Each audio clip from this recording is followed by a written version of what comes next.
Avec Excel 2013, si vous êtes connecté à Internet, vous avez directement accès à des modèles qui sont donc mis en ligne et que vous pouvez télécharger pour ensuite vous les approprier et modifier certains éléments. Vous allez voir comment cela fonctionne. Donc vous avez énormément de types de modèles différents. Nous n'allons pas pouvoir tous les voir, mais vous allez voir comment cela fonctionne dans le principe. Donc tout d'abord, je clique tout en haut à gauche dans le menu Fichier. Ensuite, je vais simplement retrouver les nouveaux documents. Donc je clique sur Nouveau. Vous avez la possibilité d'ouvrir un nouveau classeur vierge. Vous avez la démo d'Excel 2013 donc, qui est présente ici et vous avez d'autres modèles qui sont accessibles, vous le voyez, à l'intérieur de cette liste. Je peux utiliser la molette de la souris pour naviguer à travers cette liste. Je peux aussi utiliser la barre de défilement qui se trouve sur le côté, comme ceci, donc pour bien naviguer à travers les différents éléments qui existent. Vous pouvez aussi effectuer une recherche. Donc vous avez les recherches suggérées, il suffit de cliquer ici pour effectuer votre recherche, par exemple ici, budget. Une recherche est faite en ligne et vous avez les différents modèles de gestion de budget qui apparaissent ici. Je souhaite rentrer une recherche pour ma part synthèse par exemple. Donc je rentre ici synthèse et j'appuie sur la touche entrée. Je vais avoir différents tableaux de bord, ici notamment pour des budgets, des suivis de vente, etc.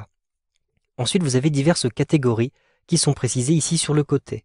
Donc les catégories, ce sont des éléments qui font partie des propriétés du fichier. Je vous renvoie à la formation sur les propriétés de documents. Donc ici, vous avez par exemple des documents qui sont professionnels. Je double-clique simplement sur professionnel pour ajouter ce filtre de catégorie.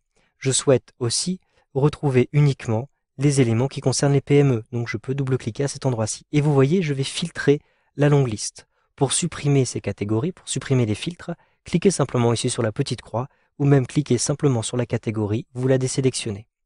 Ici, je vais simplement sélectionner ce premier modèle. Donc, je clique dessus et vous avez une petite description avec un aperçu à cet endroit-ci. On vous précise aussi, vous le voyez ici, la taille de téléchargement de ce document.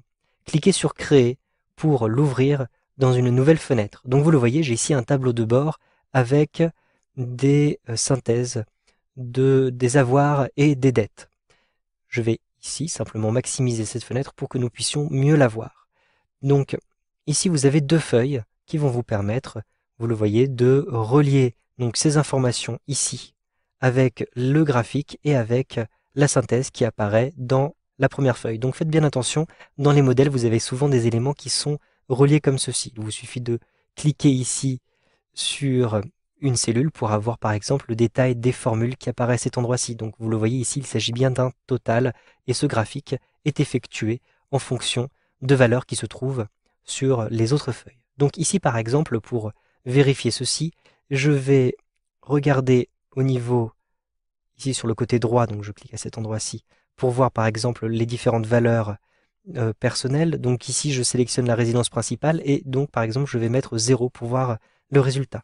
J'appuie sur la touche Entrée et je vais me rendre sur le côté. Vous avez vu qu'ici, le graphique a été modifié instantanément.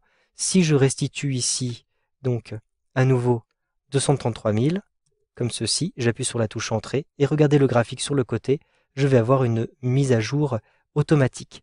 Donc ici, je vais mettre à nouveau 0 et je vais me rendre ici, dans la feuille qui concerne les dettes. Donc vous le voyez, j'ai différents types de dettes, les dettes garanties, les dettes non garanties. Je vais par exemple ici réduire l'emprunt immobilier à 0. J'appuie sur la touche Entrée et je vais voir que à cet endroit-ci, vous l'avez vu, le graphique a été mis à jour. Si je me rends sur le tableau de bord, j'ai aussi une mise à jour qui est faite automatiquement donc de ces différents éléments. Je vous laisse maintenant explorer les différents modèles qui sont mis à votre disposition pour voir comment vous pouvez les utiliser.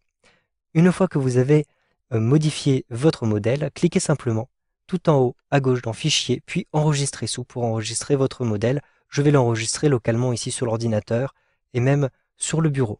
Ensuite, je vais choisir ici le titre de mon document. Je vais l'appeler Synthèse tout simplement et j'appuie sur la touche Entrée. Je peux maintenant fermer mon document en cliquant en haut à droite sur la petite croix.